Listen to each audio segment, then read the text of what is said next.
E aí? Então agora temos o exemplo 3 e o 4. Lembrando que é só para dar uma revisada no que vocês estão entendendo, que vocês sabem aí sobre as propriedades de potência. Aí o exemplo 3 e o 4. O 3 é uma expressão, né, que temos várias coisas aqui para lembrar. Primeiro, uma expressão numérica. O que eu faço primeiro? Eu faço primeiro o que está dentro dos parênteses, para depois fazer o que está dentro do conchetes e se tivesse aqui chaves, por último, tá? Então anota aí. Primeiro a gente resolve o quê? O que está dentro do parênteses, depois o que está no conchetes, depois as chaves. Heloísa, não sou ruim, não gosto disso. Não consigo gravar isso. Pensa assim, tem que resolver o problema primeiro pequenininho, que tá dentro, e depois pra fora. Você tem um problemão pra resolver, você não vai resolver o problemão de cara. Você vai começar de dentro pra fora, tá bom? E aqui a gente tem outra coisa, né? Uma expressão numérica. Tudo bem que aqui a gente só tem potência, né? Aparentemente a gente tem potência, raiz, multiplicação e divisão. Então, o que eu resolvo primeiro? Sempre eu resolvo primeiro potência e radiciação, depois multiplicação e divisão, e por último eu faço as operações básicas, que é soma e subtração, tá bom? Então, anotem isso aí, são duas coisas importantes, que a gente aprende muita coisa. Chega na hora de fazer a prova, a gente tem que juntar todos os conteúdos e fazer passo a passo direitinho, porque o cara que monta a prova, o professor da banca, ele vai contar com um errinho seu ali nessa parte básica. Então anota isso aí, registra, é importante para você não esquecer. Vamos resolver com vocês. Então, sendo assim, o que a gente vai resolver primeiro? O que está dentro do parênteses, né? Esses dois casos aqui. O que não for parênteses, eu vou repetir, vou fazer bem passo a passo, que é a primeira aula que eu vou liberar, e depois vocês vão me dizendo se tá bom ou se tá ruim. Vamos lá. Então aqui, ó, vai ficar o quê? 10 ao quadrado vezes menos 3 ao quadrado dá 9, porque o menos está entre parênteses. Então, o expoente para aqui vai mudar, tá? O resultado. Menos 2 ao cubo, menos 2 está entre parênteses e o expoente é ímpar. Então, aqui vai dar um resultado negativo, menos 8. Fechei, dividido. Aí aqui eu vou reescrever isso. Eu sei que primeiro eu tenho que resolver o que está dentro do parênteses, mas eu só vou reescrever isso aqui para ficar melhor para vocês, pra gente, né, que tá fazendo. Aqui é a raiz cúbica de quanto? Quantas casas decimais eu tenho aqui? 3. Então, o que eu sei que é isso aqui? É menos 10 elevado a menos 3. Eu sei, eu não fiz essa conta, eu só reescrevi. Aí aqui eu tenho o que agora? 10 ao quadrado vezes 9, menos com menos dá mais. Então, 17 dividido. E aqui eu tenho o que? Lembra? No exemplo 2, quem estava uma fração, quem está no sol vai para a sombra, quem está na sombra vem para o sol. Eu estou fazendo a mesma coisa aqui, ó.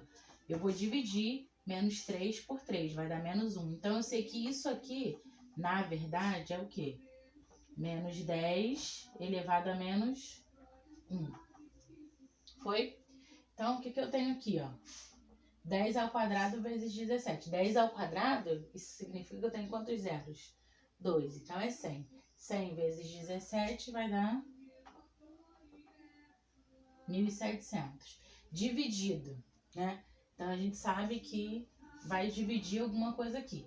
Só que isso aqui é um expoente negativo, então é uma fração.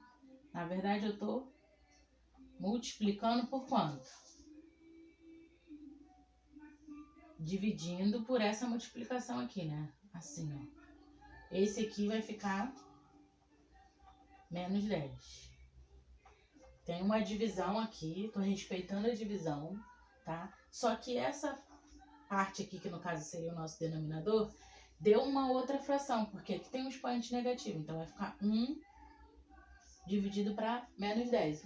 Menos 10 décimos.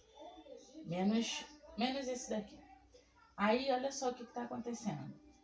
Quando eu tenho divisão entre fração, o que eu faço? Repete a primeira e multiplica pelo inverso da segunda. Então, na verdade, isso aqui vai ficar o quê? Repete a primeira e multiplica pelo inverso da segunda. Fica menos...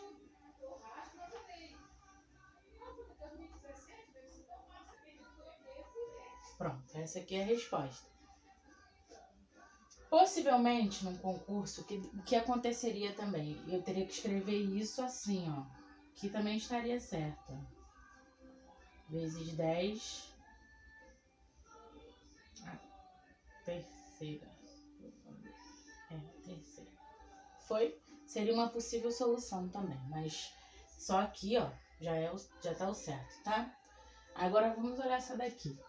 E até aqui a gente estava só usando propriedade de potência e relembrando algumas coisas, né? Algumas propriedades dos parênteses, do expoente base negativa, expoente par ou ímpar, e aqui da radiciação, que a gente lembrou. Agora olha para essa questão aqui. Assim de cara eu consigo solucionar? Se olhando, não, porque ninguém vai ficar fazendo 2 elevado a 13, 2 elevado a 16. O que a gente tem que fazer aqui é reescrever isso. Qual é o menor expoente? É o 13. Então, eu vou colocar o 13 em evidência para poder simplificar e chegar numa solução mais numérica que seja passível de fazer na mão, né? Na mão eu digo sem usar calculador. E aqui o que é importante, que para fazer esse exercício aqui, para fazer essa questão, a gente tem que saber bem, lembrar bem de quê? De fatoração e evidenciação. Então, uma coisa que você vai escrever aí no seu caderno. Dá uma revisada nesse conteúdo aqui, fatoração e evidenciação, porque ajuda na hora de fazer essa conta. Então, o menor expoente é o quem? É o 13. Então, eu vou colocar ele em evidência. Sabe que tá tudo em raiz, tá? Só vou reescrever. Só que eu vou multiplicar por 1 para poder voltar aqui. Eu não posso desequilibrar a minha balança, só tô reescrevendo. E aqui eu vou escrever o quê? 2 ao cubo, porque quando eu multiplicar esses dois, eu somo o expoente, vai voltar no 16. De novo, quando eu multiplicar isso aqui, ó, multiplicar o 2 elevado a 13 por 2 ao cubo, eu vou repetir a base, somar o expoente, vai voltar exatamente no que eu tinha antes. 2 elevado a 16. E aqui embaixo eu vou ter o quê? 2 a 13 vezes 2 ao quadrado. Lembrando que isso tudo está dentro da raiz. E aí agora eu posso fazer o quê? Simplificar esses dois que estão aqui, ó, fora do parênteses. E isso aqui vai solucionar em quê? 2 ao cubo dá 8. 8 mais 1, 9. E 2 ao quadrado dá 4. Isso tudo dentro da raiz. E isso aqui eu sei fazer. Raiz de 9, raiz de 4 eu sei fazer. Simples. Raiz de 9, 3. Raiz de 4, 2. A resposta está aqui. Lembrando que para fazer esse exercício a gente precisa ter uma noção de fatoração muito legal.